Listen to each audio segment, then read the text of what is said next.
अभी जो पुलिस प्रशासन के लोग हैं वो आपका साथ नहीं दे रहे हैं, नहीं, तो नहीं। गांव वाले देते हैं साथ? कभी नहीं, कभी नहीं। तो क्या आप ढोंगी बाबा हैं क्या? ढोंगी तो प्रदेश की योगी सरकार के पास गए हैं आप? हाँ, कितनी बार गए? मैं उनके पास 3 बार जा चुका हूँ, जिसमें 2 बार तो हमको मिल चुके हैं और उन्होंने कार्य भी किया, लेकिन अधिकारियों ने कार्य नहीं किया जिस कार्रवाई करे। योगी सरकार कहती है कि अगर आपने किसी भी तरह से महिला को छेड़ा या कोई भी, तो अगले चौराहे पर यमराज आपको मिलेंगे। तो क्या हुआ, आपके जो लोग परेशान कर रहे हैं उनको यमराज दिखा कि नहीं दिखा?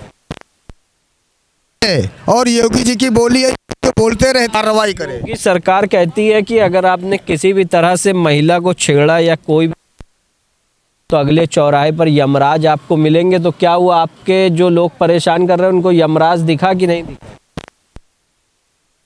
और योगी जी की बोली है, बोलते रहते हैं लेकिन अधिकारी कार्य नहीं करते हैं। उत्तर प्रदेश की योगी सरकार में जिस तरह से सांप्रदायिकता को बढ़ावा देने के आरोप लगातार लगते रहते हैं, जहां विपक्ष उनके ऊपर भी आरोप लगाता है, वहीं हमारे साथ में आज इको गार्डन में एक बाबा हैं और उनसे जानेंगे किस तरह के मामले को लेकर के वो बैठे हुए हैं प्रदर्शन पर।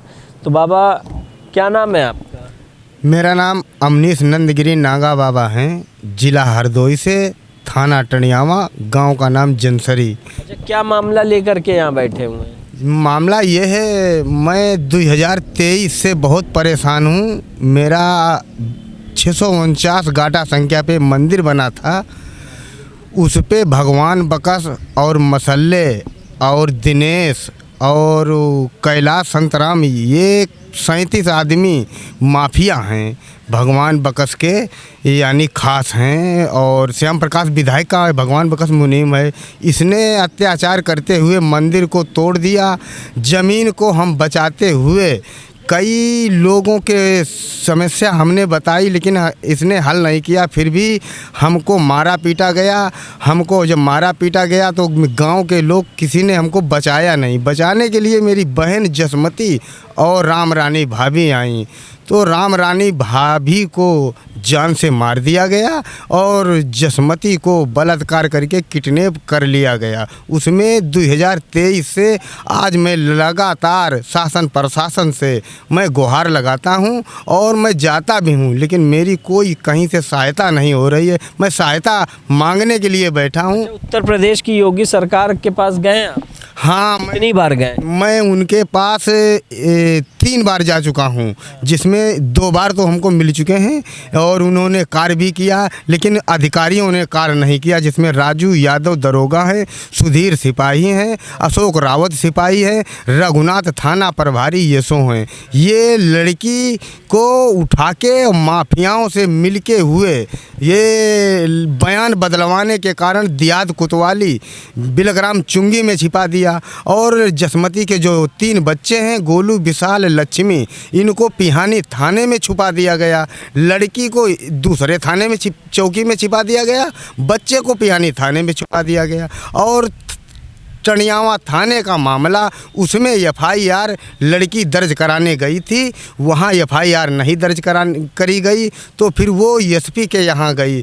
SP के यहाँ दरखास्त दी, फिर SP ने हरियाणा यशो के यहाँ बयान हुआ है लड़की का, वहाँ से रघुनाथ थाना प्रभारी यशो, राजू यादव दरोगा और सुधीर सिपाही, अशोक रावत सिपाही, ये बयान बदलवाने के कारण गायब कर दी है। यानी कि सभी जो पुलिस प्रशासन के लोग हैं वो आपका साथ नहीं दे रहे हैं? नहीं, तो नहीं। गांव वाले देते हैं साथ? कभी नहीं, कभी नहीं। तो क्या आप ढोंगी बाबा हैं क्या? ढोंगी तो पुलिस बता रही है, जब मेरे पास प्रूफ है ना। मैं ढोंगी हूँ। मैं एक श्री पंच दशनाम जूना अखाड़े का नागा बाबा हूँ, सन्यासी, जिसमें मेरे पास सब प्रूफ हैं, मेरे पास सब कागज़ हैं। अच्छा, यानी कि बाबाओं का भी कुछ कागज़ बनता है जिसके आधार पर आप जो है यानी कि अपनी प्रमाणित करते हैं कि आप असली बाबा हैं जी। तो ये हम आपको दिखाएंगे कि जिस तरह से इनको एक प्रमाण भी मिला हुआ है, लेकिन गांव वाले ही आपको ढोंगी बाबा बताते हैं कि जो लोग आपकी ज़मीन पर कब्जा कर रहे हैं या जो परेशान कर रहे हैं वो भी? वो पुलिस प्रशासन पुलिस प्रशासन ने जब जितनी आंखें लगाई हैं वही सब हमको बताते कहते हैं, आंखें में लगा देते हैं कि ये बाबा कई बार नाम बदल बदल कर ये देते रहते हैं। लेकिन मैं उनसे कहता हूँ कि मेरे पास, मैं अधिकारियों के पास गया हूँ तो मेरा ये मैंने सब उनको दिखाया, जहाँ से हमको पर्ची और ये सब दिया मैं ये दिखा रहा हूँ, लेकिन मेरी कहीं नहीं सुनी गई। क्या मांग है आपकी, किस तरह से समस्या का समाधान होगा? मेरी सरकार से निवेदन अभिनंदन है कि इन माफियाओं को कठोर सजा दी जाए और बलात्कारी को गोली मारी जाए, और जो सब माफिया है इसके पास 16 सभा की है, 4-4 लाख में इसने बेची है, इसको भी सजा दो और इस पे बुलडोजर की कार्रवाई हो। अच्छा, तो आपके मंदिर पर कब्जा हो रहा है, आपकी भाभी की हत्या हो गई है और बहन का अपहरण। क्या चाहते हैं आप, किस तरह से इसका, यानी कि पुलिस जो है, जहाँ लगातार आप लगातार गुहार भी लगा रहे हैं, तो क्या चाहते हैं पुलिस किस तरह से इसका समाधान करे? पुलिस अगर समाधान करे है तो लड़की को बरामद करे, मेरे मंदिर की सुरक्षा करे। पहली बात, मेरा मंदिर की सुरक्षा करे, हमारी सुरक्षा करे, लड़की को बरामद करके और माफियाओं पे केस दर्ज करे, केस कार्रवाई करे। कि सरकार कहती है कि अगर आपने किसी भी तरह से महिला को छेड़ा या कोई, तो अगले चौराहे पर यमराज आपको मिलेंगे। तो क्या हुआ, आपके जो लोग परेशान कर रहे हैं उनको यमराज दिखा कि नहीं दिखा? और योगी जी की बोली है, तो बोलते रहते हैं लेकिन अधिकारी कार्य नहीं करते हैं, और अधिकारी नहीं कार्य करते हैं। अधिकारी पे सब डिपेंड है। योगी जी कभी कोई थाने में नहीं देखने गए हैं, ये तो अधिकारी को बताया गया अधिकारी देखे, लेकिन अधिकारी नहीं देखता है। कि मैं अभी ब्रिजेश पाठक से मैंने मिले थे, उनको भी मैंने बताया था, प्रमाण पत्र दिया था। उन्होंने कहा कि श्याम प्रकाश विधायक से हम बात करेंगे। श्याम प्रकाश विधायक वो तो भाजपा में हैं और वो ग्राम सभा की ज़मीन का संचालक भी कर सकते हैं, किसी को दे भी सकते हैं, लेकिन किसी को बेचने का अधिकार नहीं है।